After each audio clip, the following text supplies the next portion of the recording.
সূর্যগ্রহণ এবং চন্দ্রগ্রহণকে ঘিরে আমাদের সমাজে নানান কুসংস্কারাচ্ছন্ন বিশ্বাস এবং ভুল ধারণা বিরাজমান আছে। যেমন অনেকেই মনে করেন যে গর্ভবতী মায়েদের জন্য সূর্যগ্রহণ কিংবা চন্দ্রগ্রহণের সময় কোনো কিছু কাটাকাটি করা উচিত নয়। তরকারি, মাছ কিংবা মাংস, ফলমূল ইত্যাদি কাটা উচিত নয়। এগুলো যদি কাটেন তাহলে সেক্ষেত্রে গর্ভস্থ সন্তানের ক্ষতি হয়। এ ধারণা সম্পূর্ণ কুসংস্কারাচ্ছন্ন একটি ধারণা, ভুল বিশ্বাস। কোরআন হাদিসের কোথাও এরকমটি বলা হয়নি এবং সুস্থ বিবেক বুদ্ধিও এরকম কোনো বিশ্বাসকে সমর্থন করতে পারে না।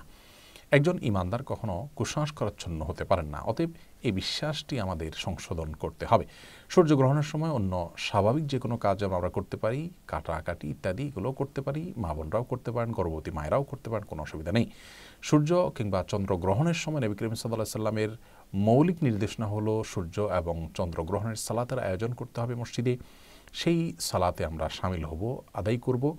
আর এছাড়া নবী রাসূলুল্লাহ সাল্লাল্লাহু আলাইহি ওয়াসাল্লাম যে নির্দেশনা বুখারী মুসলিম হাদিসে আমরা পাই তা হলো এই সময় দান করা, সাদকা করার কথা বলা হয়েছে, দোয়া করার কথা বলা হয়েছে, তাকবীর দেওয়া, আল্লাহু আকবার বলতে থাকা বা আল্লাহু আকবার ধ্বনি দেওয়া, আল্লাহু আকবার বলে ওঠা, এই নির্দেশনা নবী সাল্লাল্লাহু আলাইহি ওয়াসাল্লাম দিয়েছেন। তাহলে আল্লাহু আকবার দিবেন মায়েরা, তা সাদকা করবেন, আল্লাহর কাছে দোয়া করবেন। এছাড়া অমুকটা করা যাবে না, তমুকটা করা যাবে না, এরকম কোনো কথা কোরআন হাদিসে বলা হয়নি। মূলত জাহেলি যুগের মানুষরা মনে করত যে বড় কোনো ব্যক্তি, মহান কোনো ব্যক্তি, উল্লেখযোগ্য কোনো ব্যক্তির মৃত্যু কিংবা বড় কোনো অঘটন ঘটলে তার প্রেক্ষিতে সূর্য কিংবা চন্দ্রগ্রহণ হয়ে থাকে। নবী সাল্লাল্লাহু আলাইহি ওয়াসাল্লাম তাদের সে কুসংস্কারাচ্ছন্ন বিশ্বাসকে সংশোধন করেছিলেন।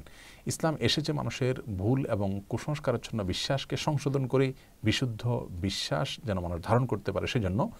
অতএব আমরা চন্দ্রগ্রহণ, সূর্যগ্রহণকে ঘিরে নিজেদের বানানো বিভিন্ন কুসংস্কারাচ্ছন্ন বিশ্বাস এগুলোকে ধারণ করা থেকে আমরা বেঁচে থাকব এবং করণীয় কাজগুলো শুধুমাত্র করবো। আল্লাহ তাআলা আমাদেরকে তৌফিক দান করুন।